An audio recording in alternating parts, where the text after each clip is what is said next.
Sam Solik is the epitome of like the perfect vlogger. It doesn't even seem like he's trying to do anything. He's literally just talking. Like, that's like the magic. You're using this new style of vlogging on your current channel.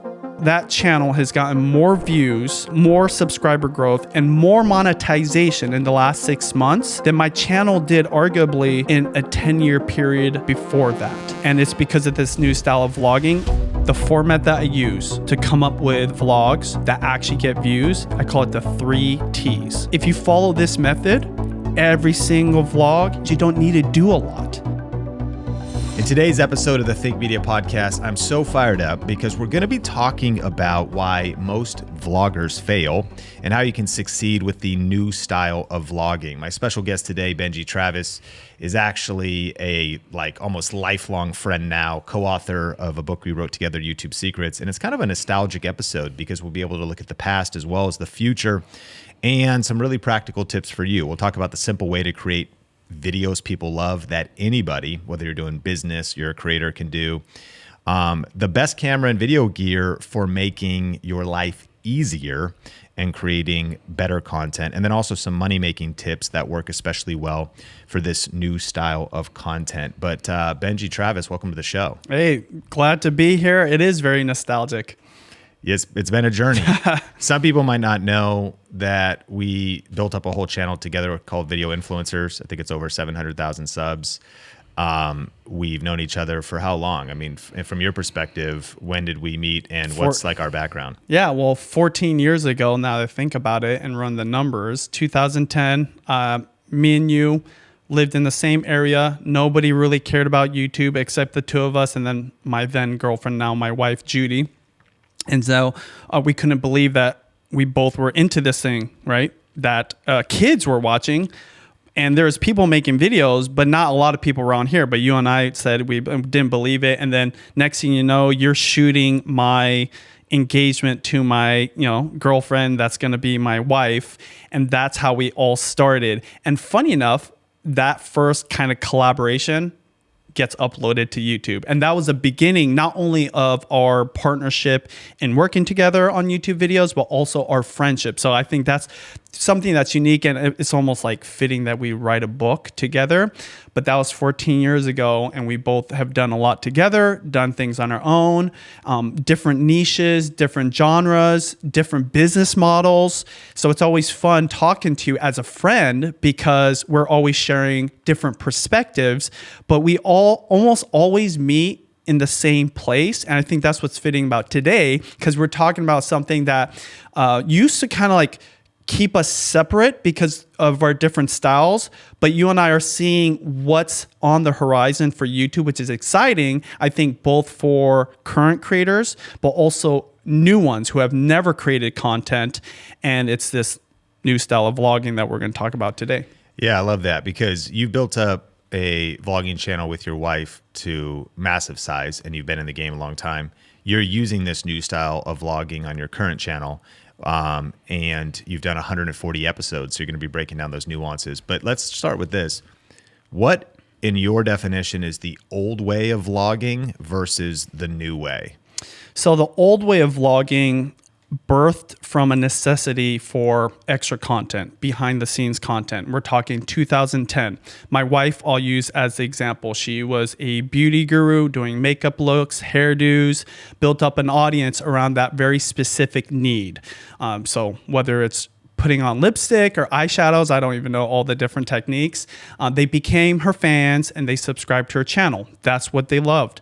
But they also started getting closer to my wife, like wanting to get to know her beyond the makeup. So because of it, she wanted to do content that had nothing to do with beauty. And at first she was putting it on her main channel. I said, hey, maybe you should start a secondary channel. I didn't even call it a vlogging channel because that wasn't a thing yet.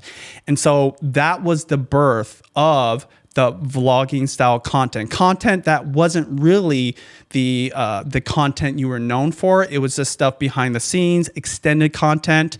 And that is what not only my wife did, but so many people. And so we're talking 2010. And then by the time like 2012, it became daily vlogging and it became its own niche. The thing about the old way of vlogging is you needed a large audience, like my wife.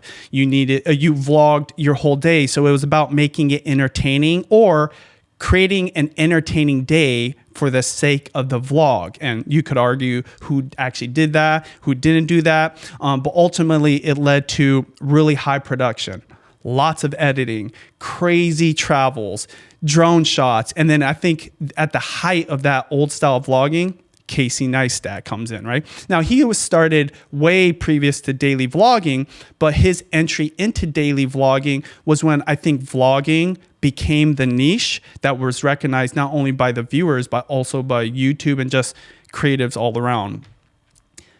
But people got burnt out, including Casey Neistat.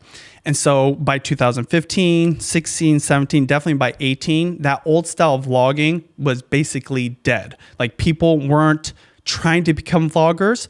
Now, funny enough, guess who kept on vlogging, right? Me and my wife, we just always stayed in our lane. We didn't start vlogging to become vloggers. It was just something that Judy wanted to do as an extension of her normal content. Funny enough, she had stopped doing her stuff.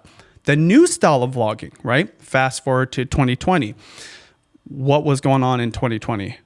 TikTok was blowing up.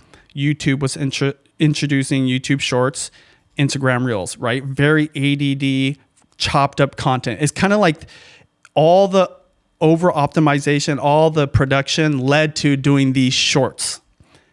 So people were yearning for something more. They wanted longer content. They wanted more relaxed content. They wanted to connect with something they didn't even know. I mean, we won't even get into what was going on in 2020, but a lot of people were at home feeling kind of isolated. So what was happening is people were just doing longer videos beyond what they were known for. And so that was called the new wave of YouTube. I saw inside of there vlogging coming back. The difference is the new style of vlogging is taking advantage of all the things that we talk about in YouTube secrets, right? Taking advantage of the power of search, ranking, and suggestions by focusing on the topic. So why I'm obsessed with this new style of vlogging, it's not just for people with a big audience. It's for literally anybody that wants to start creating content and connecting with a community by being more focused, thinking about what could rank, and relying on the power of suggestion to do it, to be able to get views, even when you're just starting, even if you've never created content before. Yeah, I love that breakdown. And it makes me think like old way of vlogging, I feel like early era Shay Carl was kind of a pioneer. I recently was interviewing Dave Ramsey, and he knew Shay Carl. He was like, that guy came and did a debt-free scream at Ramsey Studios, and he had like 1 million subs. I'm like, who is this guy? And then you and Judy were in that era. Casey came a little bit later, but I feel like there's kind of big buckets too, like travel vloggers, family vloggers, high production cinematic vloggers like Casey. And you and I also were, I think, at every year of an event in Seattle called Vlogger Fair, which was sort of that rally where all these family vloggers or daily vloggers would rally. But I looked up the definitions, and it was kind of, the idea was like a video blog where you record your thoughts, opinions, or your experiences. Or another thing was a journalistic style video. And I like what she said is, I think the assumption was, it was like, hi guys, we're waking up. And you filmed until some point in the night, and you filmed your entire day. Some point, whenever you decide to end sharing your whole life. Your entire day. And then did you edit that night, or did you edit the next day? And like, are you trying to churn it out multiple days a week? Before we get into this new style of vlogging, how it really can apply to anybody, at the peak, how much was the grind for you guys? 7 days a week? At the peak was definitely 7 days a week. And my wife still to this day edits, but she was editing back then as well. I'd say at the height, and this again, I want to set my wife and I apart from the pack because we always were, but still within the same community. She would edit the day of recording the content. So she would edit that night, right? Or sometimes early in the morning, and then it would go out the next morning. Sometimes I remember at the height, it would be midnight. It was kind of crazy. Like, I don't even know how we did it, but we did do it. The reason I want to set us apart is because one thing I have is a lot of respect for Judy, because she stayed in her lane and we made it sustainable. And we'll talk about how we did that. Even when vlogging died, our vlog channel didn't die, right? But yes, at the height. So now we're a day delayed, give her a little break, only 5 days a week. But still, the question is, how is she doing it? So when I talk about the new way of vlogging, I've learned so much from her about how to vlog to make it more sustainable, in addition to some of the other things that I'm finding out just in the last few years. Okay, so now you have a cooking channel. That's what it was originally. And you did a ton of ranked videos. You've had multiple million viewed videos, successful videos. You've taken breaks, but you've been back for about 6 months, 140 episodes of the new style of vlogging. Describe what it is exactly that you're doing. Yeah, and I'll bring it back to what my channel was. You were actually in the very first video, which is kind of crazy. You can even maybe show it. And it was just supposed to be an opposite of Judy, doing very, female-centric content, beauty-related stuff. And it's called Benji Man TV. I was going to do manly stuff. And literally the first episode was about a steak, right? Cooking a steak. So it quickly became a cooking channel, but very niched. It was going to be a replication of Food Network, like you said, tutorials, ranking. But, at one point, I basically stopped uploading to that channel. That was, I want to say 2019. So about 3 to 4 years, nothing. It was dead in the water, cold channel. Now, there was still an audience, but no one knew what was going on in terms of my food stuff. So last year, after seeing this new wave of content creators, seeing this vlogging come back to the surface, I was like, okay, this is not only something that people want again at a high level, but I've learned so much between us writing the book, starting video influencers, interviewing so many other great content creators. I want to apply the best practices to vlogging style content. So last December 1st, I decided, hey, I'm going to do 30 days of vlogging. By the way, that's how me and Judy's channel started. We're just going to do 30 days. And then it ended up being 12 years or whatever. And so I was like, hey, but I'm going to start vlogging in a way where rather than vlogging from when I wake up to nighttime, which would be hard to do because I'm already doing that still to this day with Judy, right? In our family vlog. I was just going to isolate it to one topic or takeaway.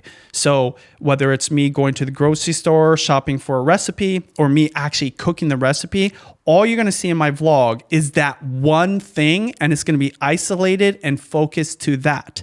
Now, would that outrank somebody that's got a high production, whether it's a Food Network or a publishing company, or maybe like these epic cooking creators? Probably not. I knew that because this is more like the longer, more casual format, but I'm still applying the best practices of being focused on something that someone might type away. And so I've been doing that. And at first I was doing 30 days, 30 vlogs. And then I pulled it back, to 6 days, 5 days a week. And now it's like 4 to 5 days. Long story short, that channel has gotten more views, more subscriber growth, and more monetization in the last 6 months than my channel did arguably in a 10-year period before that. And it's because of this new style of vlogging, which is a lot more focused, and it's taken advantage of what we both know is powerful about YouTube: search and suggestion. Yeah, from my observation, this new style of vlogging is sort of like taking a format, a kind of like run and gun way of creating content. But the difference is, instead of trying to, because we'd get these questions in coaching all the time, how do I rank my vlog? And you're like, well, I don't know if you do. Like at best, you at least tease at the hook what they're going to see later. But if the promise of the title doesn't show up till 15 minutes in the video, there's almost nothing you could do to please people unless they want to watch everything else that's the filler. So what you're saying, and I think that this case study can really help galvanize it for the listener. You did a video called What's Inside a Business Costco. And it's 4 months old. And like you said, you pick one topic, one idea, and you you film it vlog style, you narrate through it vlog style, but you start, you stop, and it doesn't include like, I'll get to Costco later, but first I'm brushing my teeth and doing a cold plunge or whatever. But it's just all about that one title, one promise. So there's focus there. That video though is 4 months old and it's getting 281 views per hour, which is wild because... And still growing. Growing. Yep. Yeah. A couple 100,000 views. So really you've ranked a vlog, but it's interest-based, it's topic-based, it's search-based. And in a way, it's a vlog style of video creation is kind of what you're talking about, this new way of vlogging. Is that accurate? Yeah. And in fact, this is kind of funny because I've never really thought about this. This is a shout out to all the second place people. Okay. Meaning there's a whole community out there that loves Costco content. And I know the creators that do the best Costco content. They're showing up, sometime multiple times a week to Costco. They're doing tutorials about Costco. They're like the top 10 best sells of Costco this week. There's this guy, he's like a food dude, and he talks about these are all the healthy options, right? I'm going to dispel all the notions of this is healthy, it's not really healthy. And those guys are the first place guys, okay? They are specifically trying to rank for Costco related search terms. So this is what we talk about in YouTube Secrets, the power of search. So they're trying to rank their videos. You are amazing at teaching that, right? But I'm not trying to compete against those guys because what I know, and this is the new wave of YouTube, this is the new style of vlogging. What happens once they watch their videos the next time they come to YouTube? Is there a high chance that YouTube wants to suggest more content like it? Not only is there a high chance that there will be suggested other Costco content from other creators, but we just did a survey. 7 out of 10 people are seeing small and new creators being recommended around niche topics. So to your exact point, watch a big Costco video about anything, and you could be recommended multiple different creators talking about Costco. Not just that though, the longer version of it. See, think about this logically. If you go and search for something and YouTube gives you the video and it gives you the answer or satisfies your need, you're done. You don't actually need to see another video like that. But next time you go on, guess what? You might want the deep dive version. So my business Costco, right? By the way, I do a lot of Costco videos. I've done Costco in different countries. I've done Costco's at regular Costco's, but they're longer. They're a little more relaxed. They go deeper into the aisles, no pun intended. Like I'm literally like vlogging everything. And these videos, instead of these more optimized ones that are perfect for search, for a quick answer, right? And they can be like 2 to 10 minutes. Mine are, get ready for this, Sean, because I know this is going to hurt you.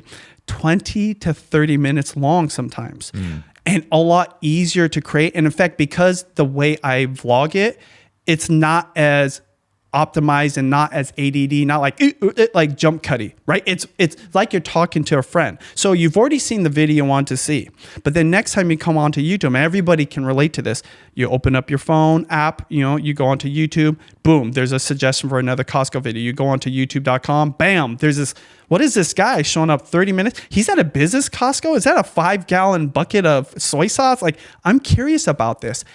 And that's what I'm saying about shout out to the second place people, right? Because I'm taking advantage of the fact that the guys that got the initial introduction into that niche did their job. And now I'm taking care of those people. Now, this sounds kind of weird, right? I didn't think about it this way because I'm not a second place kind of person. Me and you are like, we want to be first place. We want to be winning.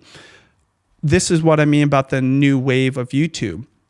There's like an additional need on YouTube as a platform for more content and longer content. I don't know if we want to get into it, but Patty Galloway, which we've had on our Video Influencers channel, talks about the significance of YouTube on TVs. I don't want to go into right now, but just to answer your question, do you see how my strategy isn't just about vlogging because I know how to vlog and I enjoy vlogging, and generally it is easier, but also there's an actual need for it, and you don't have to compete against the guys that are very produced, that've got teams, that have amazing editors. Shout out to my editor. He's amazing, right? But he's amazing at editing my vlogs, my style, in the vloggy, edity way. Edity, that's a new word. So my point is this. I knew eventually it would happen. it wasn't like right from the get-go versus you and I, when we start a channel, like, hey, we need to do all the research. We've got to be prepared. We got to compete against these guys. And even though it wasn't like the first episode was hitting, it didn't take us that much time to like get stuff ranking. What I knew was I'm not trying to compete against ranking.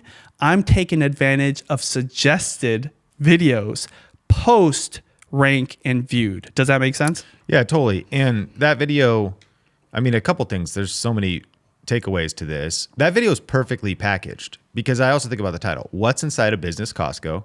30 minutes long. And somebody gets to walk with you and hang out like a friend. And it's not a listicle with, editing delivered to the camera. It's not overly scripted. It's not scripted, but it's also, you're an expert in this, or rather you're experienced in this, and it's your passion and you're observational and you have done this. As far as, I think the theme, when I see your channel too, you still have a lot of best practices there. I don't see you diverting very far away from food, restaurants, grocery stores. One of your other videos that's got a lot of views is like a trip inside of a Filipino grocery store. It's kind of like this stripped down version of the Food Network now that is first person filmmaking. And you mentioned you have someone helping you edit, you're more advanced, but even for the person watching this, isn't the editing also pretty simple? Because it's linear too. It's linear content creation. It's definitely easier. And that's another really good point. Because remember, I'm doing all this while still vlogging for my family content, while still running a business. I've got 5 kids too, by the way. I'm like really busy. You and I try to work out, you know, like together.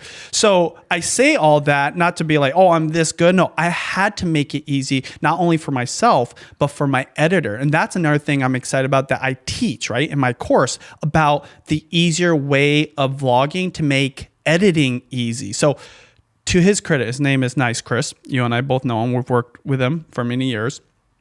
Even though it is easier, he's an amazing editor. But it took him time to get to this place, right?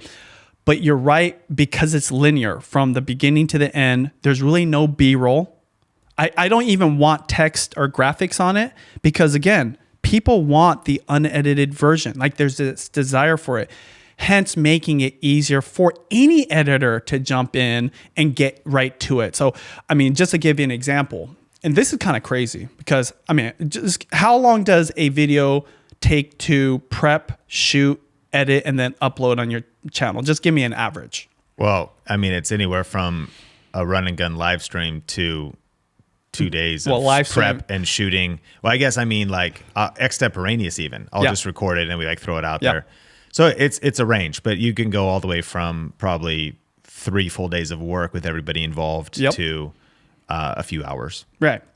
So with my vlogs, they usually take within 24 hours and oftentimes within 2 to 4 hours of actually even coming up with the idea. That's not crazy. And I'm doing this almost daily on top of what I'm already doing. It's just a 2-man crew, me and my editor. Bam, it goes up. I've had what I call blind uploads where I trust my process so much and I trust my editor so much that I haven't even watched a video. You probably do this a lot now, but you've got a whole team. You've got like kind of like levels and filters and everything. So for me to do that, it takes a lot of trust, but it's because I trust the process of this new style of content creation, which makes editing a lot easier. And why I'm excited about talking about this, it's exciting for me as a creator who's already got a channel that I upload to with my wife that wants to start uploading to my secondary channel, and any other creator that wants to start vlogging. But it's exciting for somebody that's never vlogged before ever, that's never created content. Because even though I'm doing it and I've got 10 plus years of experience, I wrote this book with you, I've been like friends with the most amazing creators, including yourself, I know this works for people that are starting from zero. I have people that I coach that have never created a vlogging channel or like a YouTube channel, and right from the get-go getting views using this new style of vlogging. And it's not just because of my coaching. It's not because they're just talented or skilled. It's actually because there's people out there that want content that's unpolished. That's just, like you said, one-on-one, walking together down the aisles of business Costco, or just literally hanging out in a garden talking about tomatoes. It can be about anything, including business people. Because, the joke about the water coolers in the office. Everyone hangs out, right? Like Yep. if you want people to be effective in their work, just take the water cooler out. Vlogs are the water cooler of YouTube. People are just sitting there listening to, and I don't know if this is an appropriate place to talk about him, Sam Sulek. Sam Sulek is the epitome of not only what I'm doing, I'm coaching, but he's epitome of like the perfect vlogger. Meaning, number one, he's not overly optimized. It's casual. I mean, it's almost laughable, right? He's the one that started the whole, like, I'm just driving in a car, going to the grocery store, shopping. That video got 45 minutes. But more so, he's not trying to rank because his videos are 45 to 60 minutes. I don't even know if he even understands ranking at all. Because like when he talks, it doesn't even seem like he's trying to do anything. He's literally just talking. Like that's like the magic. That's why I have so much respect for my wife, because it seems so natural. She's not thinking about the title, optimization, or the hook, or the outro, anything like that. And so Sam Sulek is taking advantage of not the ranking part of YouTube, even though he could rank, but the suggestion part. Because if you don't know, Sam Sulek, workout guy, buff, like really buff, knows how to use all the machines, get really bulky, he knows about diet. So after you watch the, hey, top 10 tips on how to get massive this summer, right? To get as strong, I'm old, so I say Arnold Schwarzenegger. The next time you go to YouTube, you're going to see his videos, and his thumbnail is just him like flexing in the mirror. It's 40 minutes long. Out of curiosity and genuine interest, you click on it. And because he is so casual about what he's talking about, but he's so knowledgeable, he gets them. And then you watch it for 45 minutes. And guess what? Then he has those people sometimes for like hours and hours and hours and hours for the next few months. So we have a lot more insights on this, and I got so many more questions for you, but I know that some people listening might be busy and be curious about just like, what are the step-by-steps of doing this? And so you do actually have a class people could watch for free. We'll link it up in the show notes, and I'll tell you a little bit more about it later as well. But that's at vloggeracademy.com. That'll help you get there. That's a free class because you mentioned you talked about the editing style, breaking all of that down. And so again, that's vloggeracademy.com. Or just hit the show notes on this episode of the podcast. What are you using for gear and why? So for me, I'm using the DJI Osmo Pocket 3. Did I say that right? See, I'm not even a techie. I still need you to tell me what I'm using. You said it right. Right. Okay. So this is a camera that DJI created. It's just a handle. It's got the little gimbal and it's got a little lens. It's got some accessories. I'm using the creator bundle. I like that camera because it's light. It's small. I like that it has like a low profile tripod, so I can put it on a shelf when I'm at a grocery store. Or I can put it like literally on the playground and have it. I use it for my regular vlog too, my family vlog. And the microphone. I mean, you've seen it. If you watch Sam Sulek, I think he uses it, or other creators. It's like so trendy. But I also use my phone. So why I like my phone, and out of the, by the way, I uploaded way more than we talked about. When I said 140, it was actually way more than that. But a majority of my vlogs have been filmed on the DJI Osmo Pocket 3, but a good portion was filmed on my phone entirely. And the reason I bring it up, not only because I actually do it, but because everybody has one. That's another exciting thing too. It's like before, when phone only, no mic. When vlogging first started, you really did still need like a consumer level camera. So that could have been like $150 to $500. Now what you already have in your pocket, which is free because you've already paid for it, is good enough, because phones have a brain in it that no camera can have, and it's immediate upload, right? Or it's easy to airdrop it if you're using an iPhone to your computer to get right to editing. See, the other lesson, I know that this is going a little bit a deeper dive than what you're asking, but the reason the equipment you use is important. You want it as simple as possible because you don't want friction. You want the creation process to be easy and the editing process to be easier. So not only linear recording where you're beginning at the beginning of your vlog and you're ending at the beginning of vlog, no B-roll, no graphics, but also the process of getting that into software to uploading is really important. And that's why I love a phone. Osmo it's not as easy as a phone, but it's also pretty simple because USB cord into the USB-C in the computer. I'm talking like a tech guy, right?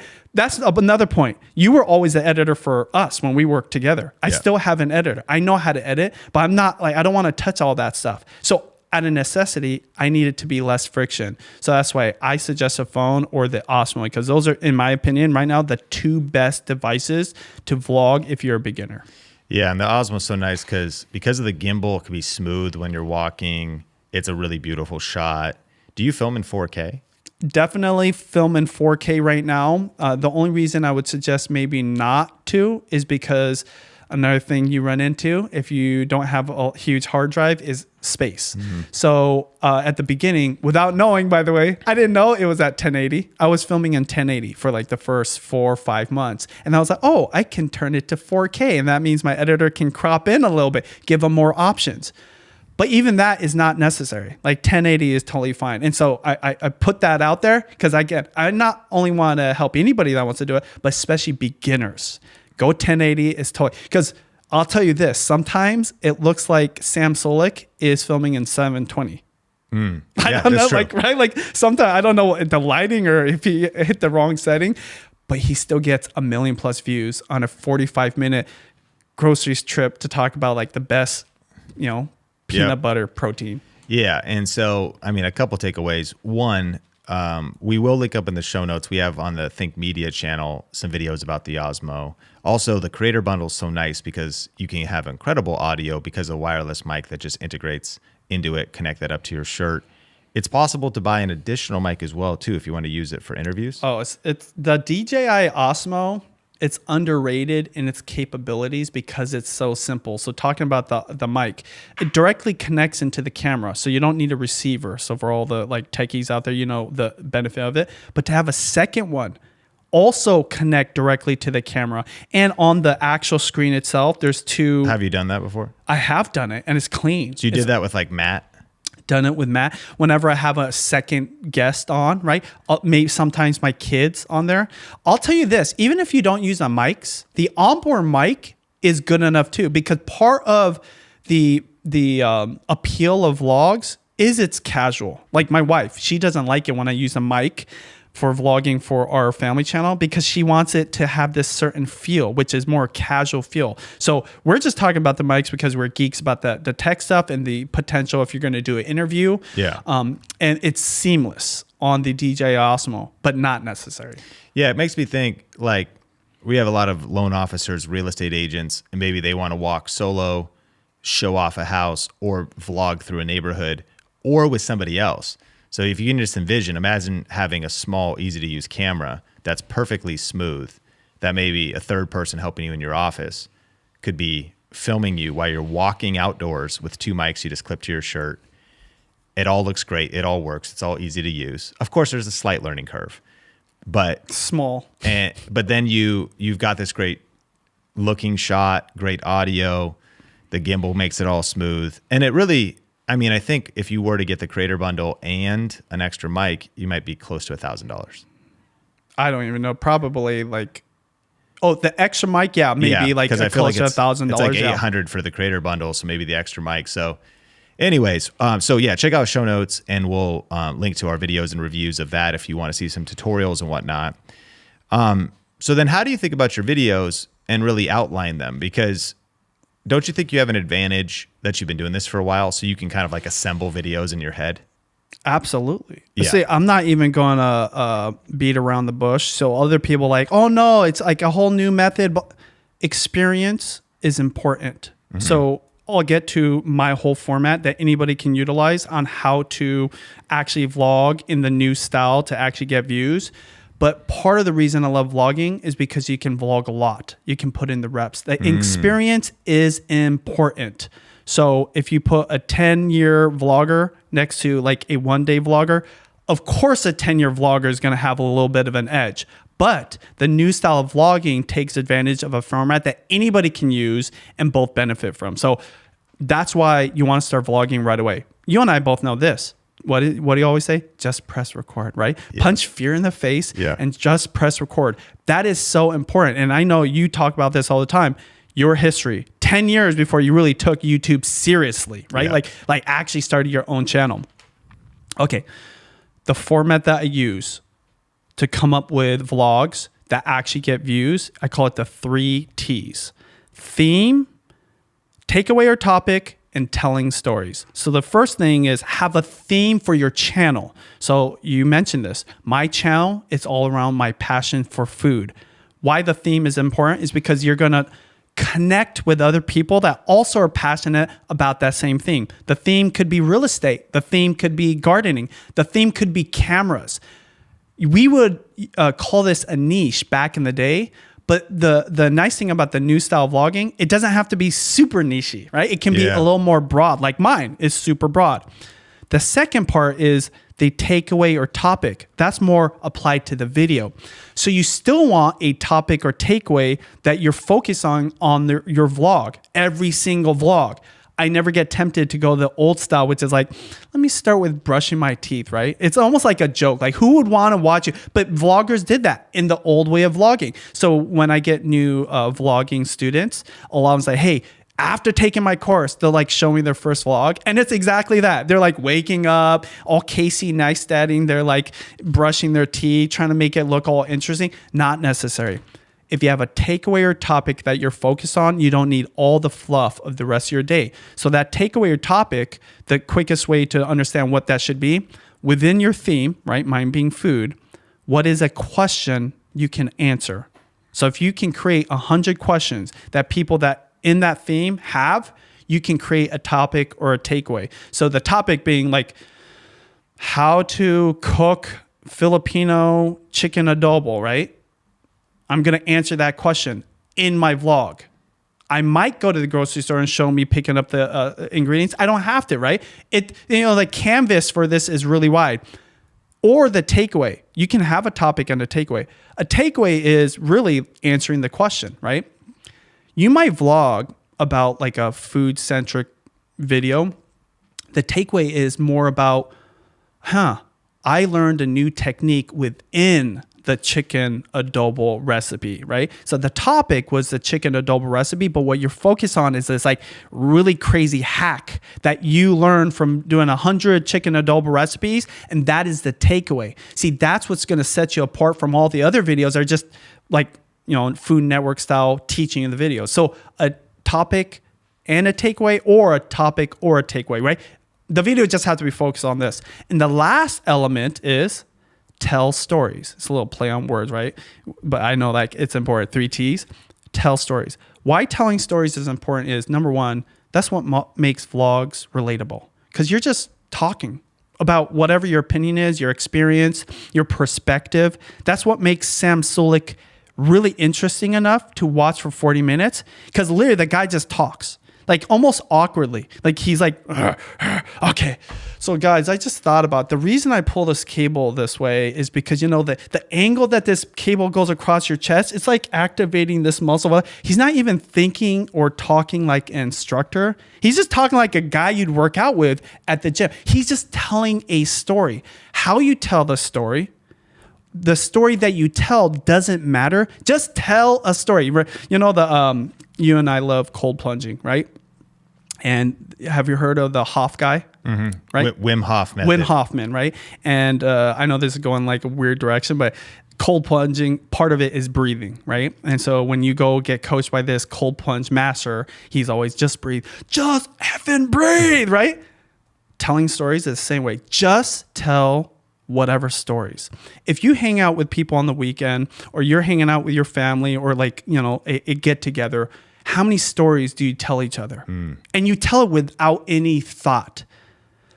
But with this vlog method, right, the 3 T's, you've got the theme of your channel, what you want to share with the world, what you want to be known for, what people are coming for. You have a takeaway or a topic, right? A topic or takeaway that the vlog is focused on. And then you're telling the story the same way you would tell your family or friends when you're hanging out with them, but it's within the topic or takeaway. So chicken adobo, right? A story I might tell. And I did this literally the other day. I told this story about, man, I never really made chicken adobo myself is because mama always made the chicken adobo. That's why this is the first time I'm actually making it for the kids. Man, mama's chicken adobo was amazing. Maybe that's why I didn't. That's like a kind of small story, maybe more relevant for my audience because, I have that thing. But again, it's a story that I'm integrating because the old way of not just vlogging, but the old style of YouTube that we would teach is you chop all that out.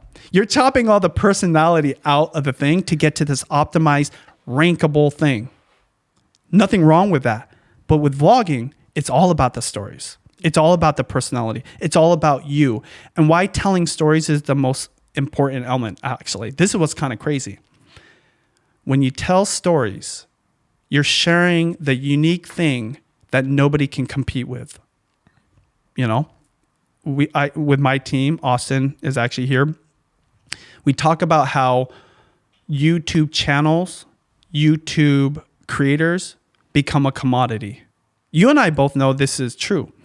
As you become successful, other people want to replicate what you've done and become successful too. So then it's just competition, and then you have to reinvent yourself or do something different.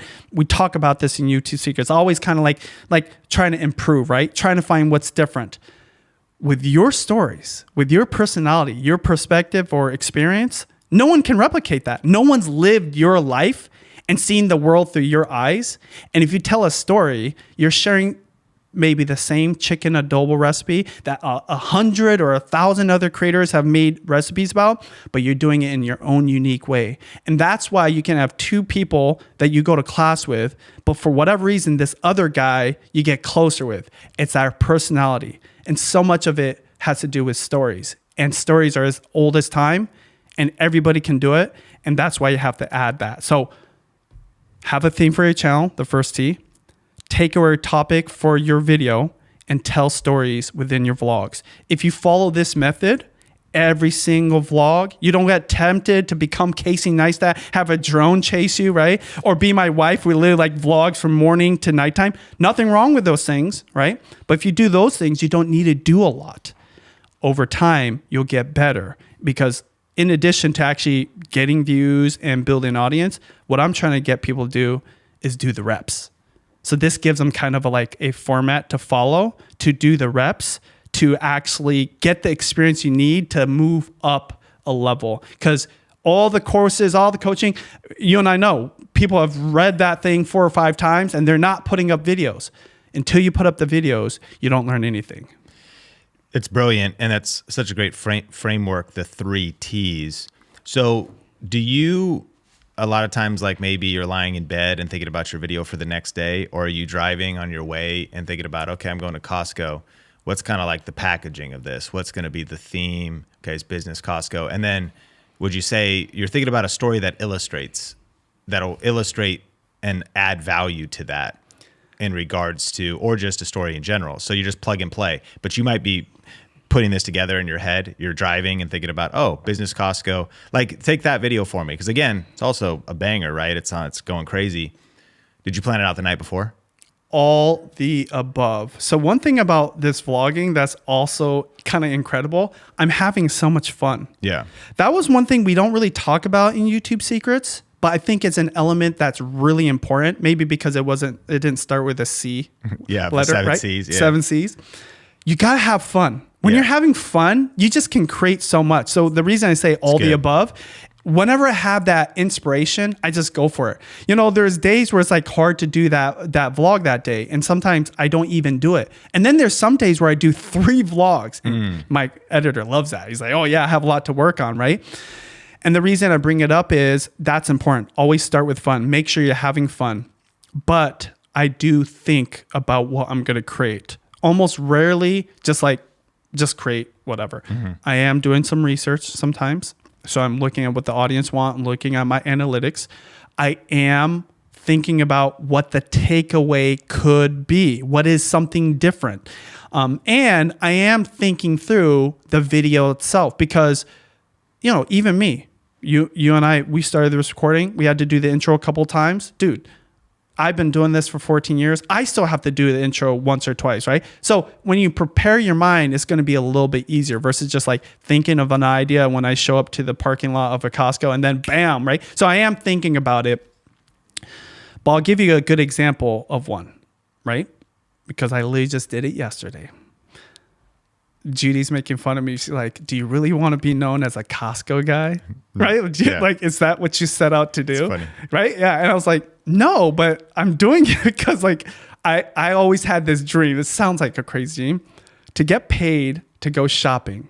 I just love to shop for food because I love cooking food. So I'm always going the aisle. So like the Costco was like the perfect fit because not only do I love it, but also there is people out there.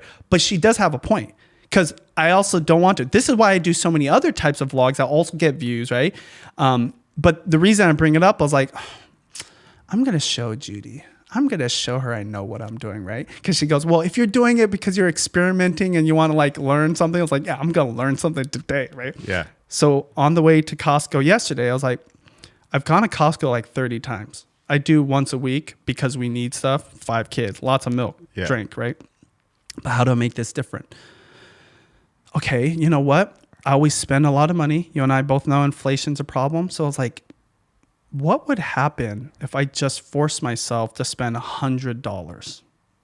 So you gave yourself a challenge. Gave myself a challenge, right? Like a box to get inside. Got a box. And why this is like starting to brew, and you're probably already seeing where this is going. I was like, oh, that would be an interesting title. So I need to go to Costco to shop. I'm this Costco guy based off what Judy says, right? But I also know there's a lot of people watching my videos because they want to know what's a good deal, what's a good value. So I was like, okay, now the title's starting to show up in my brain. The thumbnail is even starting to show up before I even arrive. Even, in fact, in credit to Chris, my editor, he's like, Benji, just call me before you start a vlog so we can like chop it up. It's funny. I'm calling him. He's thinking, oh, I'm going to help him, like coach him on like what could be, like I already know the idea, but I'm like, hey, it's a good practice, right? So I was like, hey, I already know what the thumbnail is going to be.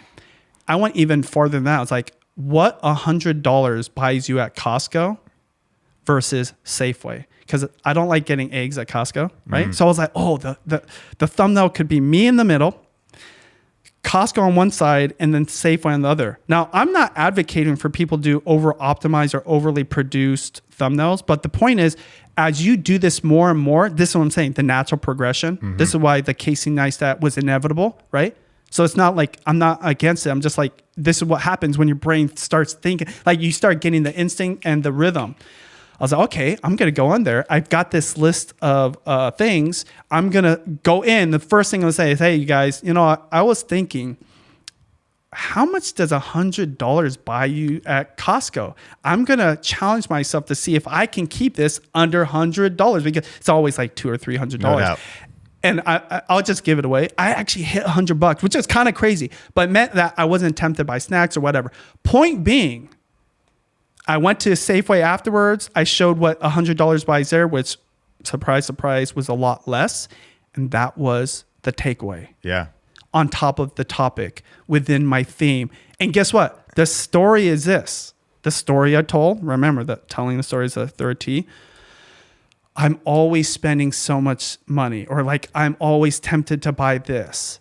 So other people would have done that and Mr. Beastified it and made it like a quick thing, a challenge or whatever. I relax it. And like even in the middle of the thing, it's like, oh, by the way, this detergent right here, never buy the pods, right? Get the powdered stuff. I'm telling like a little mini story within it that is related to somebody that is like thinking about value or whatever, but wouldn't be optimized for like a rankable video. That is just something that came up yesterday.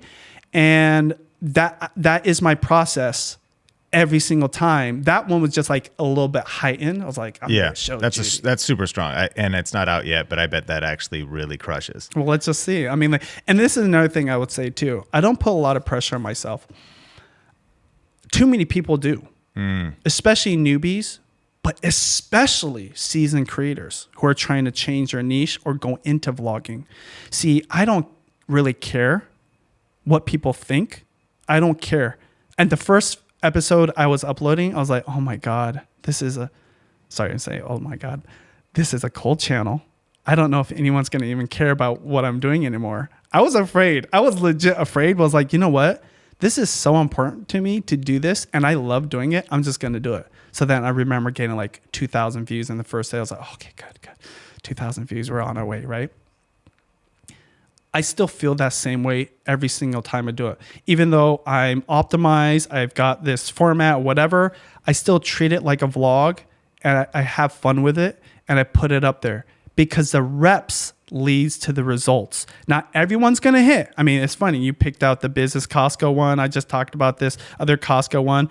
There's over 100 other videos that didn't really hit. I'm okay with that. But guess what? That one that I came up with yesterday is a result of doing 100 plus videos in 6 months, and I'm building up that instinct. You and I both know that's what happens, but usually it happens within 5 to 10 years for people. See, with vlogging, you can do it in 6 months. Without the pressure, you do the reps, you get the uploads in. Question. Are you interested in learning the best strategies that are working right now to get views and subscribers on YouTube? Well, I want to invite you to our free 5-day Tube 1K challenge, where I'm going to be going through our 7-step YouTube success system entirely for free. Over 10,000 people have used this exact framework to start and grow successful YouTube channels, whether for their business, whether as a side hustle or as a creator, or even as a ministry and a nonprofit. And I'm going to be teaching through these 7 steps at tube1kchallenge.com. Every one of the 5 challenge sessions will include a strategy that you can immediately apply to start growing your channel, as well as a challenge, something to do that'll get you moving, taking action, and creating content that will lead to growth. Plus, there's going to be software giveaways, tech giveaways, and even a brand new YouTube camera. So if you're interested, just go to tube1kchallenge.com or click the link in the show notes. And now, let's get back into the episode. And you're going to learn the most important thing about YouTube, which is 2 things: understanding the audience and being able to create content. Everything else happens as time goes on. Let's go a little bit deeper on that, because you've gone through multiple eras of YouTube. What have you learned about taking breaks and the challenges that come from restarting and reinventing yourself and reinventing your style? You mentioned, I tried to just not overthink this and let go of the results. But in the back of my mind, I'm like, what if nobody watches, even though I have an established channel that I'd built up, but I hadn't uploaded in 4 years? I know there's a lot of listeners that are afraid of starting for the first time, but I know that there's also this long in YouTube. And, again, I started in 2007 for our local church. You and Judy are getting into it like 2008. And are even a head start in terms of your personal brands. We've been through so many eras and we've watched others. I think there's been a lot of people who've started and stopped, but sometimes they find it hard or maybe even impossible to get to it because of the psychological barrier or to build that momentum up again. So what have you learned about taking breaks and the challenges that could come with restarting or reinventing yourself? I'm going to answer this completely different than anybody else. Number 1, everyone's built different. You asked me a question about taking breaks and like giving yourself a little bit of bandwidth. Judy and I have not stopped vlogging 5 to 7 days a week for 12 to 13 years. That's it's crazy. Going against everything. It's gnarly. And, I know Casey, respect to his success, and he's doing amazing, but he got burnt out. My wife has never been burnt out ever. She gives birth. She takes the content I recorded, not like of the private stuff, just like the cute stuff, right? Edits it and puts it up. In the hospital room. She's done it 4 times because one of our girls is on the hospital bed. Yes. Laptop. And the reason I bring that up is everybody has to find their own rhythm that works for them. You and I talked about, the number 1 question people ask is, how often should I upload? And just like the cliche thing is once a week. Well, shoot. If uploading a video gets you 1 upload closer to success, well, wouldn't it make sense to do 1 a day? So that's what I did in December. I was like, dude, I'm going to jumpstart this. I'm going to get right back to it. I treated myself like a beginner. Like, I'm a black belt in Taekwondo, 2nd degree black belt. I've been doing it for over a decade. Guess what? I was like, I'm back down to white belt. And when you're a white belt, you have to go, ha, ha, ha, like punch like 1,000 times. I was like, I'm going to punch 1,000 times. I'm just built different. But this is why the fun aspect is so important. Sean, I'm going to ask you a question. What's something recently that you love to do or that is fun for you? what's weird is we had this question on our team about like, what is your hobby or what are you reading? And what actually is fun for me is reading, buying books, reading, and reading about personal development, self-development, business development, which is speak to like follow your fun, as opposed to like, I'm not grinding on this podcast because just for business reasons or just because it's a good idea. I suppose I've tied it into those things as we would teach passion, profit, and proficiency. But actually like fun for me is cup of coffee, book, journal, my pencil pouch, my different colored pens, and my 6-inch rulers that I can underline, tab, and do my whole process and just get into that creative zone, read, and then be thinking about, getting to interview the author of that book or something like that. I already know that about you because how long has that been the case? It's just forever. Forever. I know this. Like whenever I see your Bible, all the little tabs in it, I was like, dang, like I have like 2 or 3 tabs in my Bible. You have like, I don't know, maybe over 100. Yeah. So the reason I bring it up is, have you ever been burnt out on reading? No, I've only been tired. Only been tired. Yeah, not burnt out on it. But guess what? What do you do when you're tired? Sleep. And then do you do it the next day? Yeah, I'm back to it once I get refreshed. Yeah. This is the problem.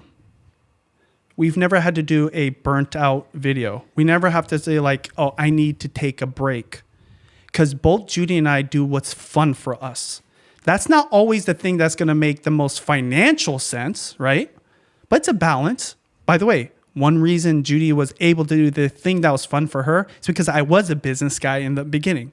That's why there was a shift last year though, because I was like, you know what? I want to prove this point about follow your fun. And that can be the fuel for consistency, the seventh most important C of YouTube secrets. If I'm doing what I'm having fun with, not only can I do it a lot and do it often, I've been doing it for 6 months. I told you, like, when I told my editor, Chris, I was like, okay, let's do it for 30 days and just see where we're at. Dude, there's no way you're going to stop me. And what's crazy is even Chris is having fun. The total amount that I've uploaded in the last 6 months is 168 vlogs. That's crazy. 168 vlogs. That took me little work compared to the vlogs with my wife or my more highly produced content in the past. And I would argue a lot less ROI wise compared to other creators out there. But it isn't just my format. It's not just my strategy and the fact that it's vlogging. It's because I'm having fun doing it. It's funny because what did I used to tell myself a decade ago when I was shopping in a grocery store for my newly born Juliana, right? Like, because I love cooking not only for Judy and my new girl, but like anybody, this, I've been doing it forever. It's like, if I could get paid to go shopping for food, that would be the dream. What's crazy is that's about when we started writing the book, YouTube Secrets, right? Like even then, when I was already this expert and had experience, I still couldn't. That's why this new way of vlogging is really fascinating because Gary Vaynerchuk even says it. You're going to get paid to do the thing that you love to do. I remember when I heard that on Gary Vaynerchuk, and Austin and I were working on like my next book and we're talking about, like my new channel and talk about it. So when we see things like that, it's like, that's so crazy. Because he says, there's going to be people out there. They're going to mow their lawn and live stream it. And there's going to be people that want to watch it. And because ads run, throughout like a 45, 60-minute period, like 2 or 3 times, you're going to make some money. You don't even have to make crazy money, right? And I knew this after these 4 years after 2020. I was like, there is something changing and I'm going to take advantage of it. And then I'm going to share it with everybody. And that's what's happening. All I'm doing is following my fun. I'm sharing my passion and I'm doing it. Like, honestly, Sean, if I didn't have the 5 kids and married and have all the other priorities in my life, I could probably do 2 or 3 a day at this thing. But what I do know is it's not going to last forever. Just like vlogging, the old way didn't last forever. This new style won't last forever because there's going to be a Casey Neistat that comes in. Might be even him or whatever. But for right now, you've got a window. I want to say it's like a 1 to 2 year window for it to be strong, because this is the nature of YouTube anyways. There's always these ebbs and flows and ups and downs and trends, and then they fall out of trend. My point is this. I know the question is like, well, what breaks and all that. Follow your fun and you won't need a break. Trust me. I uniquely can say this because I've been doing this for 16 years. To be more practical though, I do have some advice for people about breaks. So even though we vlog 5 days a week, we do have 2 days, right? Being very active in the break, meaning like we do take breaks, like no devices at certain times in the day, right? At the dining room table, when we go out as a family, when we're at church, whatever. Like I'm not like touching that. I'm not creating content. Secondly, we take micro breaks. Me and Judy go on date nights, date trips, no kids, right? And then even like throughout my day, I have times where like I'm learning how to use the do not disturb function on my devices. I don't even have the phone on me. I'm going out for a walk.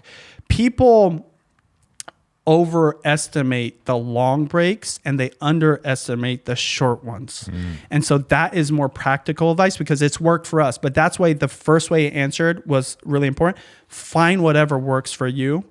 But when you're doing something that you have fun, like you, Sean, you just proved it, you could do it every single day for the rest of your life. And I can tell you right now, I could do these food vlogs forever. I might, I don't know, we'll see.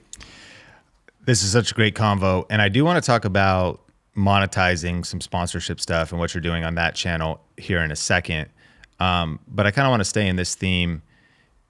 You over the years have created so much content. You've definitely dealt with negative comments. Also when restarting, I think that's what makes some people scared is if they've also had previous success, they don't want to be seen as small. Like if they've been on a certain mountaintop, it's so hard to then not have that same feedback loop. But even worse, and I know that many listeners, maybe they haven't started, they're afraid that they might get some negative comments, or you get established and you get haters showing up in your comments or critics. We were working out the other day and we were joking about different hater comments and or just critical feedback. And one of my favorites that someone commented on your video was you cooked up some pot stickers and there was only like half a bag or something. And you then served them to your children, but there wasn't that many.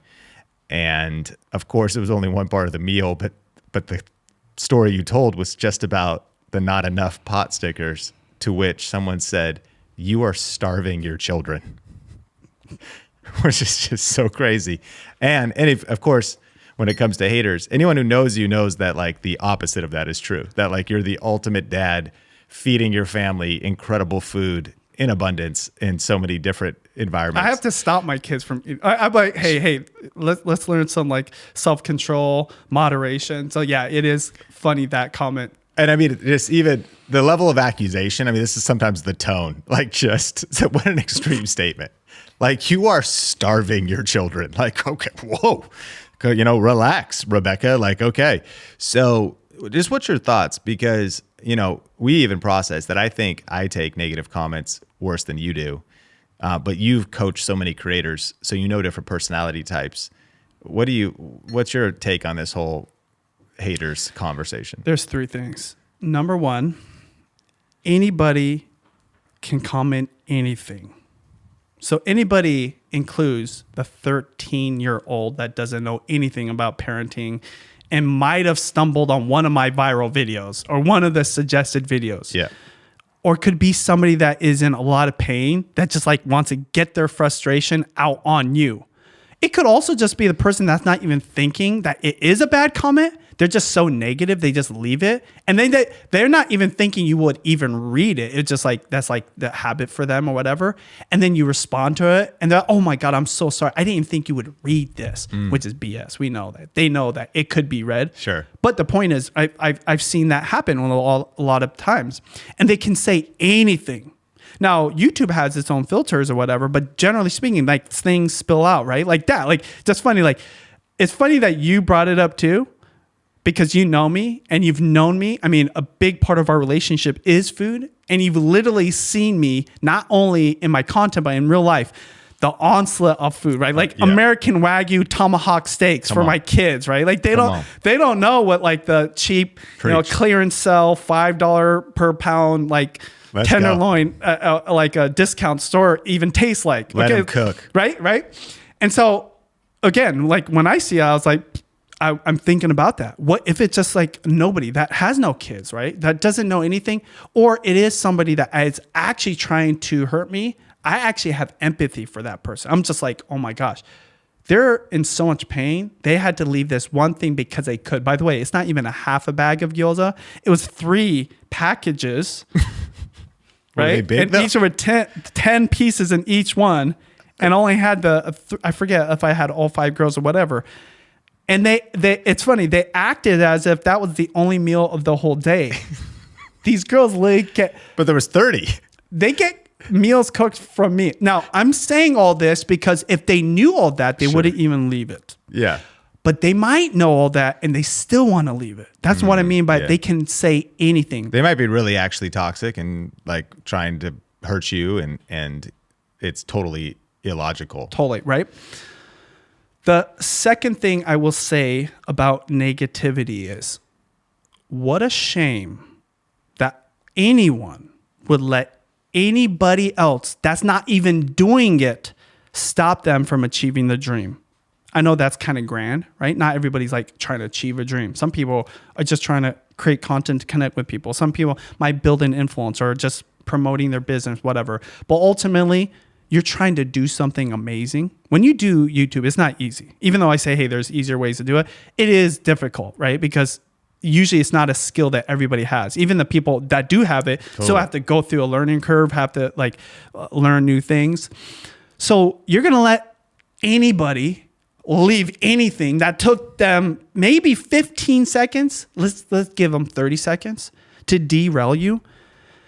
I've known so many amazing creators that completely quit just because of text that can show up from a phone, from a keyboard, from a laptop. And man, that's just sad.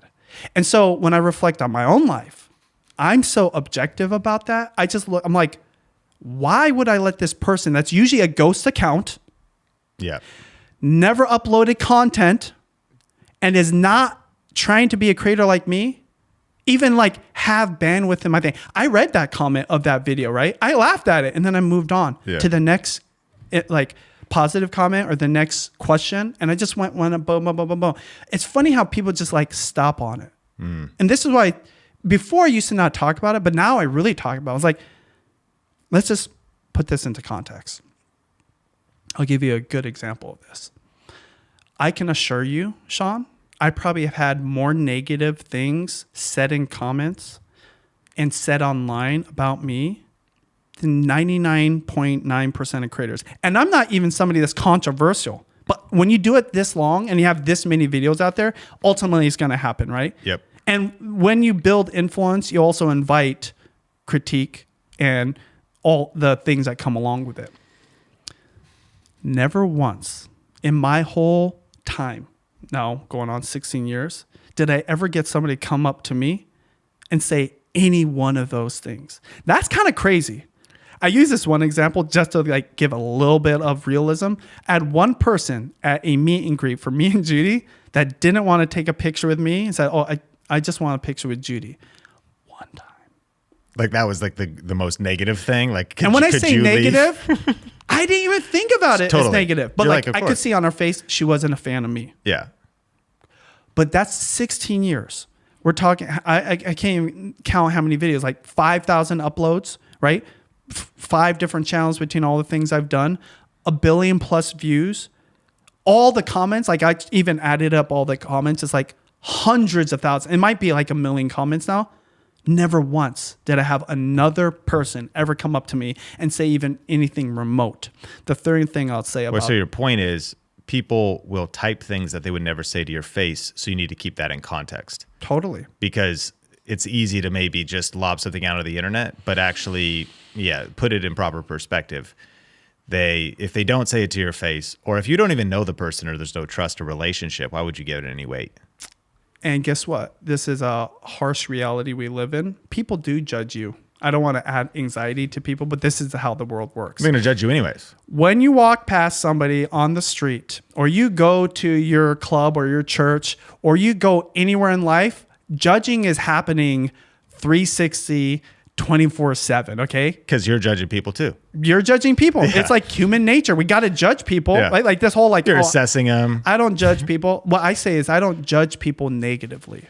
Yeah. I might judge them and be like, oh, that's someone that I might want to like go across the street away from or whatever. Observationally. You're not trying to tear them down, but you might be like, I'm looking but you know what else is truths about also them. Normal? Not to just yell it out at the person the way it sounds on a comment, right? Can you imagine? Like, if you said everything that was in your head. Exactly. And that's what people are doing online because they don't have to save face. And this is what's crazy. The reason I know this for a fact is go to their channel or their profile. It's a ghost account. Yeah. The worst ones are from ghost accounts. They're so embarrassed. They don't even want their real identity out there. So they go, and that's just sad that they're going and spending extra time to go find like another account and then go back to the video and do it. And they probably have 2 comments. Oh, I love this video. You're starving your kids. There's a third thing I have to say, Sean. I know I'm like going on a rant here. Yeah. When I go to sleep at night, the thing that's most important to me is what did I do for Judy and my kids and the friends and family around me? And do they know I put out an effort? Is there results to show that I've done good for them? And then additionally, in my business and with my team and the thing that I'm doing. If you know that, that's all that matters. So even though comments are amazing, they're not part of the equation at all. The reason I say is because if it's a part of the equation at all, it will creep into your mind. I've had some rough times in my life. I've never lost sleep because of this peace I have with myself. And it comes from keeping the things that are important to me within my bandwidth of thought. And everything else is just whatever. Because the other truth about everything is, even if there is something bad, say like I really did starve my kids, a year from now, no one's ever going to care about it. Say you got canceled. Say there was a scandal. Say there was anything. Guess what? People actually don't care because most people move on with their life. Even the people that do care, if they even cared for longer than a second, just sad because they probably have bigger problems themselves in their own lives. And so I say all this because I can say all this, but also why the first C is really important in YouTube secrets, courage. Because if you don't hear stories like this or perspective like this, you won't have the courage to start because you'll stop when somebody else has the courage to just leave a bad comment. And that is not going to make you successful on YouTube. You do have to build up kind of a tough skin. But if you understand this from somebody that's been doing it for so long, that's read a lot of negative comments, and on the flip side, not only have I not lost sleep, but I've been able to continue to have success. And guess what? I've never lost like a person I care about like, within my circle because of a negative comment. Well, then maybe you have hope like, oh, I can do this too. I believe you can do this. And the number one thing, this is why the first C of YouTube Secrets is courage, because how many people don't even try because they're afraid that something might be left on their video that's negative. And that is unfortunate. That's so strong and makes me think, John Maxwell says, at the end of my life, I want the people closest to me to love and respect me the most. And really, if you're not inside of that circle, I heard one person say that like, you should really not take any negative feedback from someone who doesn't have your phone number. Like if they don't, because if they know you, then it's a whole different deal. But most people don't know you. They're a ghost account online. And so if you're inner circle, that really puts things in proper perspective.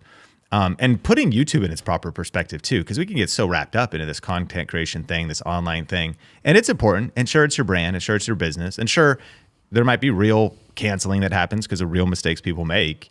But all that said, it is the internet and it is something to put over here. Of course, family, our kids, the people closest to us. Before we talk about, again, monetization, let's go even a little bit deeper in this because one of the things I love about you is the family you've built, your values. You've not only been in this YouTube game, but you've got your 5 girls. You and Judy have been married how many years?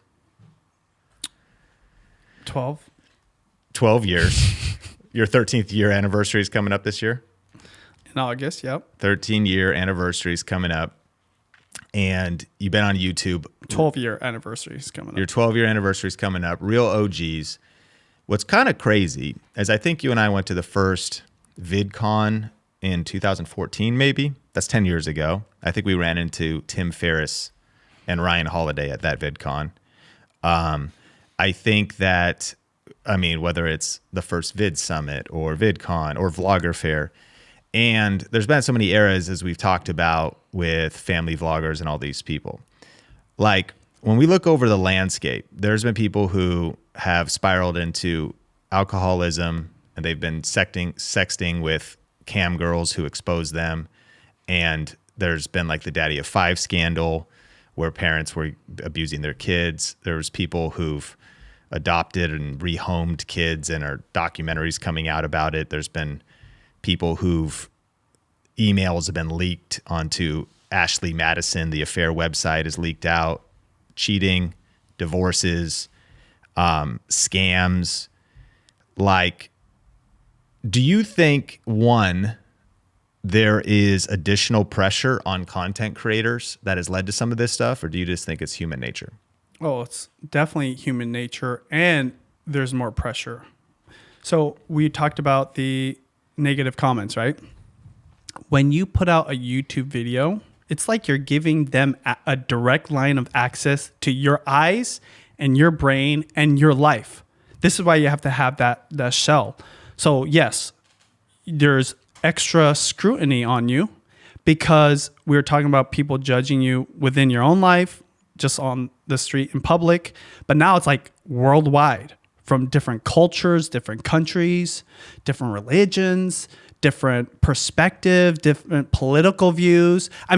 Like that person that said you're starving your children, maybe they actually feed their kids, if it is a parent, 5 meals a day. So maybe I am kind of starving my kids, right? Like you say, like put from it their perspective. Yeah. From their perspective. So you have to go into it. And we talked about this too. Judy was the one that mentioned it when she's asked, hey, how do you deal with negativity on YouTube? And her answer, the first time I ever heard her talk about this, she goes, you have to mentally prepare yourself before going in. That, like, to expect it. Mentally, if you're about to go into the comments, you better get into the right mindset. Yep. But if you're going to start this, have the right. If you're going to start a channel, usually have the right it stops mindset. people from even starting, right? Mm-hmm. This is why courage is so important, because if you do, it's like, okay, if I know, it's like easier to take the hit. Why I could read that comment, not only because I know I'm not starving them, but I was like, just, what do you call it? Like when you put your negative energy on somebody, what is that called? What is that, Austin? When you're putting your Projecting. They're just projecting, right? Yeah. Like I was like, I know there's going to be people that are going to project because they can. They have a conduit to do it, right? Sure. The second part of it was, it is human nature. I learned this from being a Christian. And I know even some of the people you talk about are Christians, mm-hmm. and they have these scandals or whatever. One of the number one lessons I learned from my mentor, he's a Baptist preacher. His name is Gary. And it was kind of scary when he taught me this. He goes, Benji, the reason it's important to know that everyone's a sinner is because you know you're a sinner. And in that, you can't judge anybody negatively because of that, because it is human nature to sin, meaning it's normal for people to think bad things and do bad things. The degree, of course, is going to be different. So when all that stuff happens, it doesn't shock me. It's just that it's different because they put themselves out there, and that conduit that lets someone be negative also is like permission for them to go on, talk about it or make a story about it or whatever. Because guess what? All those people you mentioned, there's 100x more that are not creators and not doing things that have even bigger scandals and even bigger cancellations. But it doesn't seem like it because it's not in your world and it's not online. You get what I'm saying? Yeah. So like you are like, this is why, again, courage is so important. You're putting yourself out there for not just the judgment, but the scrutiny and potentially like, that's why like even Tom Brady just did the roast. Really famous, went kind of viral. It was on Netflix and it was live, and these comedians really like laid into him. Okay. But what was interesting is they also kind of like took jabs at his ex-wife. What's her name? Like just like supermodel ex-wife, right? Like crazy jabs. Their justification for doing it, even though it was the roast of Tom Brady, is because she's a public personality. It's nuts because typically people will leave kids outside of the conversation and usually like a spouse, but because she's a public personality. These are celebrities, right? These are like people that, I mean, that's what they were doing, roasting him, but then they're roasting her in a way, right? People in general have this perspective like, hey, if you put yourself out there, you're a target. You're a target.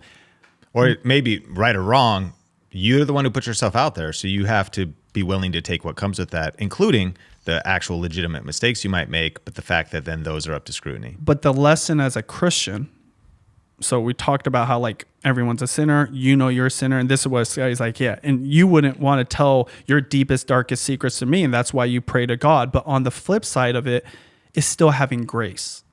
I mean, you've talked about some pretty gnarly stuff in your podcast and in your history, but you still have enough grace to know like I can be forgiven for it and I can move forward. We should do that for everybody, but we should definitely do it for ourselves. And so all that being said, I actually don't care about what someone does or how much they get canceled or the thing they're getting accused of, whatever, because I'm like, can they move forward? That's all I hope for them. For myself, though, this is why, like, can you lay your head down at night and have peace with it? That's more important than anything else. So if you focus on that and you're accomplishing that, anything anybody else says, it doesn't really matter. And this is important to have, the peace for yourself so you can have grace in your day. Because guess what? If you don't have peace in your day, in your spirit, and you can have grace for yourself, creating content is going to be 10 times harder. This is why people burn out. This is why people quit. This is why people like get addicted to things and do other things. Now, I'm not saying I'm not without sin either, right? I have my weaknesses. I have my things that I pray to God about.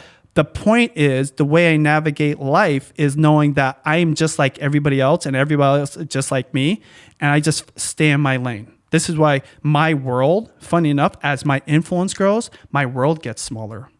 I even just told you, the fact that you and I have known each other for so long, you've seen me in the highs and the lows. We've both been in different eras. I think it's unique because our friendship started when both of our houses were getting foreclosed on, right? Yeah. Like there was like this bond. But I didn't immediately trust you, right? We became friends. But over time, my point I'm trying to say is, I'm not trying to prove to the world how good I am. I don't like the virtue signaling, and I'm not like holier than anyone else. I just want to make sure anybody that's around me gets treated with respect and kindness, and I'm working really hard. When it comes to my content, I'm just focused like, am I adding value to someone's life? That's why like, even though comments are a big part of the engagement, and yes, they're subscribing, and I'm not trying to lower the value of these people, but guess what? If you let the comments and the praise on the positive side affect you, most likely you're going to let the negativity and the hate also affect you. So in a way, I take it with a grain of salt. I'm honored, and at the same time, I don't care about the negative comments, and I just keep my world really small. And I've done that for a very, very long time. Even more so as things get harder or life happens.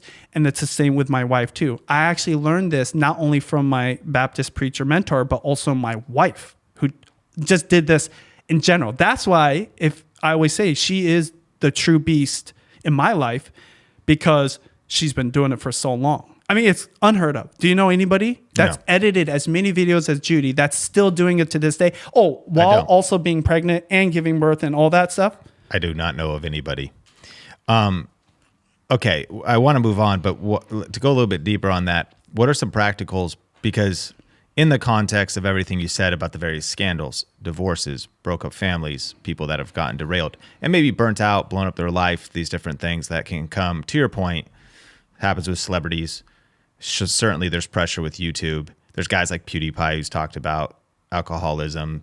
Different people have shared about burnout, all different things of mental health struggles that it can all cause. Here's the real practical question is, how have you been intentional to protect your marriage and your family?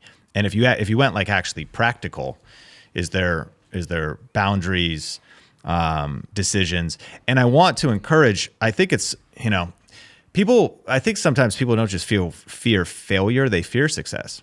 There's some people listening to this right now that their hesitation to do YouTube is like, well, if I put myself in the public pressure, will it go to my head? Will it inflate my ego? Will I blow up my marriage? And because it's certainly a possibility, but it is anyways. But that's part of courage, because I think if we never put ourselves out there, not that we should be too risky. So what are some safeguards? Do you have anything like how that's again, one of the reasons why I respect you so much is because here you guys are, you've invested in your marriage, you've continued to build. And while many even in the family vlogger space have had crazy stuff happen in their families and marriages, you guys have, of course, none of us are perfect, but you've led a pretty remarkable character-filled life.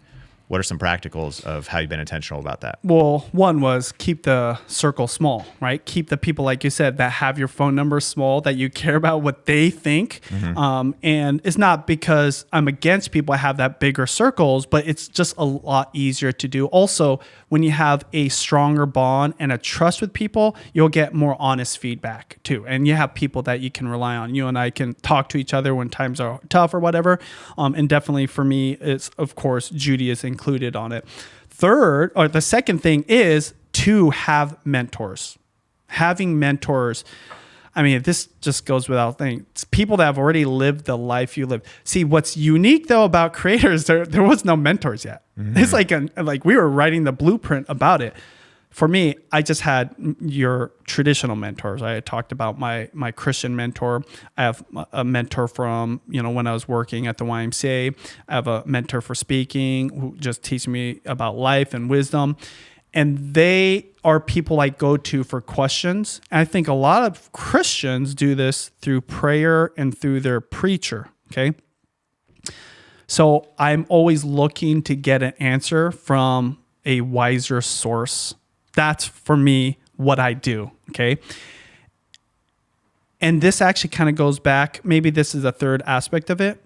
It's not a new source. See, as creators, you have to be very careful. This is going like beyond. So like once you get started and you start building influence, you become like an influencer, make sure you're getting advice too from people that have no skin in the game and aren't going to benefit from you. That people that are going to care about who are you going to become in the long term, right? So why I told you about our friendship and why it's important, because I've met a lot of people that want to work with us and they are going to benefit from us or they're going to make money from us. Worst way to get wisdom about anything, right? Because they're thinking about that potentially. I'm not saying it's always the case, but very likely human nature is normal to think about, hey, what's good for me? I like having those people that prior to that. That includes my friends too. I value what they say of me, how they judge me. Sometimes straight is like, hey, what do you think about me? What do you like? And I did this once with you. It's a practice of getting like the top 10 to 15 people that you trust, care about. Could be a family member, could be a friend, could be a mentor, could be a business person, and be like, hey, I'm giving you freedom to critique me, tell me what are my strengths, what's my weaknesses, and what do you think? I actually did this for content, right? But I was doing it actually bigger picture for my life to know like I was on the right track. All those people came, I'd say like 95% from like my old school friends. That included you. And I think ultimately for me personally, this is why this is a unique thing to talk about, because what works for you is going to be different. Just like you have to have a different strategy and bandwidth kind of like schedule for content creation. For me, it's my relationship with Judy and my relationship with God. Number one, I tell Judy everything. We communicate about everything. We talk all the time, right? Even when it's uncomfortable. And having that, because if you talk about, for me, my ultimate friend, My best friend is actually Judy because she's known me since the 90s. We had a friendship. So she knows the best of me. That's why I was poking fun at it when she's like, oh, you're becoming the Costco guy. But it has a bigger meaning too. She's like, hey, just be careful where you're going with this, whatever. Now, of course, I know what I'm doing, right? It is fun for me to talk about it. And even though I take it seriously, her counsel, I also take it with a grain of salt if I know where I'm going with the plan. But the point is this, I trust her enough to be able to say it and I'm not offended by it, right? Of course, I was trying to justify and explain whatever, but my relationship. The other one is God and praying a lot, which I know if you're not a Christian, maybe this isn't your cup of tea, or maybe you're a new Christian and you haven't been able to do it. But in the beginning, when I pray to God, I literally would ask my mentor, so am I supposed to hear something? And it's is there supposed to be some kind of feedback or response? It's it doesn't always work like that. Even he says sometimes you get the stories where there's a loud voice or there's a crack in the clouds and the thunder comes out, whatever. For me, actually, it's never done that. But he says, what's going to happen, you're going to get more comfortable with just sharing your thoughts. This is even more important, set aside the Christian part of it, in today's society, because we're being influenced by social media and exterior factors. Mm-hmm. So the addiction of all sorts, and you named off a few of other people, which I could care less what they're into or why they got into it. But I do think a lot of it is social media related. It's technology related. So when you're praying, the way I do it, there's nothing on. I don't do it when TV's on. I don't do it when music is playing. I don't even do it when other people are around. I do sometimes, right? But oftentimes I'm by myself. My mentor, he has a room that's just built for praying by yourself. Get quiet. Turn it all off. You're going to have conversations with yourself. The most honest conversations are with God because it's just you. And you can't lie to yourself. If you're lying to yourself, right? You're actually not lying to yourself. You're just in denial. It's like hoarding when people hoard. It's very clear you're hoarding. You're keeping all this stuff, but you're living like everything's normal. The outside looks clean, whatever. So when you're praying, or in a way more practical for non-Christians, you're talking to yourself, you have to be on yourself. So you have to reflect oh shit, that wasn't a good thing. Or I could improve here. So that's for me, at the core, beyond my relation with Judy, beyond, having a small circle of previous to influence in business, having that trusted mentors, and then just that small circle of people around me. That is the thing that I do for myself. That's unique for me. That's what I do. Well, I appreciate you sharing that. Okay, I do want to honor the question I brought up and promise that we would talk a little bit about monetization, and then we could touch on just maybe what you see for the future of YouTube, predictions and trends as we land the plane. And I actually get to a meeting here in a little bit. So hit monetization though. People can subscribe to the channel. They can look in the library of the channel. They can watch video influencers. They can look at YouTube secrets. They can watch your free class. There's resources in the description. So we've touched a lot on monetization. Let's just isolate it around what are you doing and what are you thinking in terms of your Benji Travis channel, new era vlogging, monetization. What's the approach? What's happening with it? So number one, before any kind of monetization, it's really important. There is no monetization without influence. Okay. There is no monetization without views, and there's no monetization without videos. So when I set off to do this new style of vlogging, this new era that I'm in for my food vlog, I was purely just thinking about what's content that people want to watch, that I can create, that I have fun doing. So that was my focus, because I know that the money will follow. Now, you and I both also understand, because we talk about this in YouTube Secrets, having kind of a general plan is going to be good, so you know where you're going towards. And I knew that AdSense is going to be a thing, brand deals is going to be a thing, and I could potentially sell my own products. But the thing about the new style vlogging, a lot of it leans on longer videos. Well, guess what loves longer videos? YouTube and Google AdSense, because they can run multiple ads. So what happened that I didn't expect, my AdSense went way up, my monetization. I made more from AdSense in the last 6 months than I actually believe any 6 month period ever before. Wow. On my food channel. And I would say like comparatively in 6 months, more than 6 years. Okay. That's crazy. Yeah. Because not only am I making vlogs that people want to view, but also I'm doing longer ones. So I'm guessing multiple ads. I'm not even an expert at ads, right? But I just know generally how they work. They watch a video, they get an ad. The longer the video, the more ads that can play, okay? Secondly, when you're focused on a theme, right? Mine being food, it's going to be easier to get brand deals. Now, I've been doing brand deals literally since the beginning of our YouTube. I just knew inevitably, guess what would happen? I wouldn't even have to pitch brands. They would come to me. So guess what happened? I start getting more DMs. I start getting email inquiries like, hey, would you guys have this in your food vlog? This is the first time they're coming to me direct and not like it's GD's Life or Fan. But guess what? It's because it's Neville. It's going to happen because there's products, there's businesses, there's companies that need advertising. And I say this kind of bold. Influencer marketing will be the only marketing, in my opinion. Even if it's an ad, it'll be like an influencer, right? Whether it's a celebrity or creator that's doing the ad, and that is a form of influencer marketing. And so my point is this. I knew that would happen. Without me having to go pitch it or like pursue it, people were pursuing me, pitching me. And so I did a brand deal not too long ago and it went really well. And funny enough too, I'm vlogging in a way that I knew would be good for brands, but better for my viewers. And I knew that I wouldn't change anything. So when I do brand deals, I'm very like hardline about it. I'm not going to create a commercial for you. You're going to be integrated. It's so integrated in I don't do standalone. Style. So like just the lingo is standalone versus integration. Standalone is where you almost become like a commercial versus integration. They get to integrate their product or brand into my content and I get full creative, even if that means I have to say no to things. So that will happen and that is happening for me. And I've got a whole bunch lined up. And then third, for me, long term would be selling my own product because what happens after you get enough views? You're going to get subscribers and you're going to get fans. Okay. Just a little funny last story about this.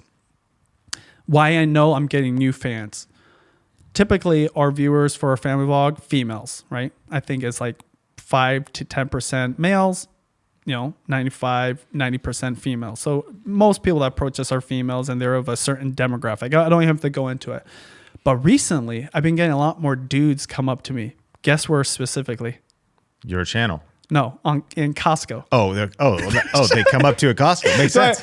Hey, well, Judy was right. You're the Costco guy. I'm the Costco, right? When I'm at Costco. They see me other places, but they're like, hey, really appreciate. Like, this is weird because this was not intentional, but inevitably it's happening because I'm hanging out with people for so long. This guy came up to me and said, Benji, I appreciate what you're doing for me on your channel. Thank you so much. And I know it was a Costco viewer because he was at Costco and he just went on.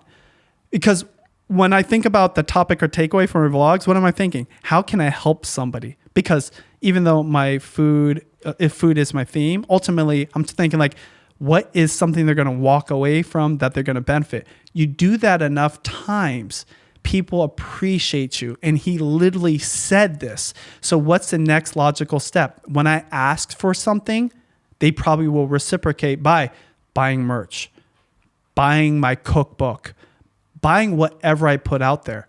But what I knew in the beginning, this is why I started the answer with this. I'm starting with the value first and everything else will follow. And guess what? Even to this day, when I wake up, I'm not thinking, how do I monetize that video? I'm like, how do I make the best vlog that's going to help somebody today? And if you keep doing that, not only should your views go up, but also your ability to make money goes up. We don't have enough time right now to talk about it. But yes, all those other things, AdSense, brand deals, selling your own products can happen. Even like selling courses, by the way. Yes. Well, I have one more question for you, but this has been an amazing conversation. So grateful you came on. And I want to encourage listeners a few things. One, if you love this idea of the new era of vlogging, Benji's class will break down what we've talked about and even more, totally free. You can go to vloggeracademy.com or just click the link in the description down below. And that's a free deep dive masterclass to tap into this. I really am excited because this is the easy vlogging method that really every creator could do to have more views. Not that you're just aspiring to be a vlogger, but if you want to incorporate this style in real estate, in business, in education, in niche, it actually, Benji's inspiring me because I want to get away from my desk. I'm just at my desk so much. And I recognize that with my phone, I got to get an Osmo. There's some at the studios in Vegas, but I got to get that. So anyways, check out that class. And also at the end of the class, he'll let you know about his course on deep dive on this new era of vlogging, but we'll link directly to that in the show notes too. If you just want to skip to that to learn about it, super great price. I think you're going to raise the price in the future, but right now it's super affordable and totally worth your time because you can think about how that could get more views. Anyways, check all that out. Additionally, second edition of YouTube Secrets is out. I mean, that's kind of exciting. It's been out for a while. Yep. And I don't know if, I don't know if we've been together in this format since I've had a beard even. Yeah. And since the second edition has come out, I think we did something digital, but here we are in terms of physically. So by the way, if anyone was curious, Sean Cannell and Benji Travis, this is Benji Travis, second edition of YouTube Secrets. Like almost 100 new pages, new chapters, deleted some chapters, a couple other resources. Can I say one more thing? Yeah. After doing this for 16 years, you and I have different eras. One of the number one questions, is it too late? It's definitely not too late. And in fact, I think that YouTube has legs to go on for much longer than I've ever thought. But more importantly, if you're a creator and you know how to create content that people want to watch, man, the future looks bright for you because one thing we didn't talk about is cable cutting, people not signing up for satellite TV, even canceling their streaming services. And the default app that they're opening up and watching content on is YouTube. And that's what's crazy about YouTube Secrets. We wrote it in a way that it would be timeless. Naturally, there's some things that might change and get adjusted, but the principles in there will last you as long as YouTube is doing it, even for shorts. And I have to say, which we have kind of like a shorts. There is one thing that's already outdated. YouTube canceled stories. YouTube stories are gone. But it was like a short part. It was a tiny blurb, but it's just funny. So, I don't know, someday third edition. I can promise listeners that everything else though, I mean, it's shorts is in there, a community tab, and so anyways, but I do want to, let's land the plane on that question. Like for the future of YouTube, predictions, trends, and just to affirm what you're saying, I mentioned it earlier, but like it's wild. We're in an era right now that small creators, new creators are being recommended. And YouTube has a dedicated team. They've said themselves 2 small channels that to program the algorithm, to tweak the algorithm, to promote and make it possible. Because it's also in their own interest. You could think like, oh, they're being so generous to creators. No, they're actually trying to make sure the ecosystem doesn't die. They win if people can continue to create great content, if viewers are continue to be satisfied, if they have more content to run ads on, then everybody wins. It's the only platform that is 50-50 splitting money with creators and has actually made that model work. So for you, what do you see as the future of YouTube, trends, and anything as a final thought? The short-term future is, even though we talked about the new era of YouTube and the new era of vlogging, there's something for everybody. So you don't have to just vlog. You can still do shorts. You can do like more optimized content that's ranking. Everything. Gary Vaynerchuk says you can mow your lawn for like an hour. I'm not guaranteeing you get views, but even live streaming. TikTok, maybe getting banned, maybe not getting banned. That's all going to be great for YouTube because guess what? Even if it doesn't get banned, traffic is lowering there. Creators are leaving there. And a lot of them have wanted to and are finding a place on YouTube. So YouTube's just going to get more relevant. And the last thing I would say is, and this just came out recently, PBD talks about this on his podcast. He said even YouTube TV is getting less people signing up for it. But guess what? YouTube is growing. So I believe that planting your flag on YouTube, which is crazy because we changed the title of our book because we saw this, is going to be a good place to do it. And YouTube, if you do what I'm talking about and build up a core audience, you could be doing this for the next 10 years and it's going to be all upside as long as you follow your fun and you always think about what's good for the viewers. And I think YouTube will be the best place to do it for the next decade. Benji Travis, links in the description to check out Benji on Instagram and everything else that we talked about. Thank you, Think Media Podcast, for hanging out. Like, rate, review, share this out. My name is Sean Cannell, your guide to building a profitable YouTube channel. We'll catch you in the next one.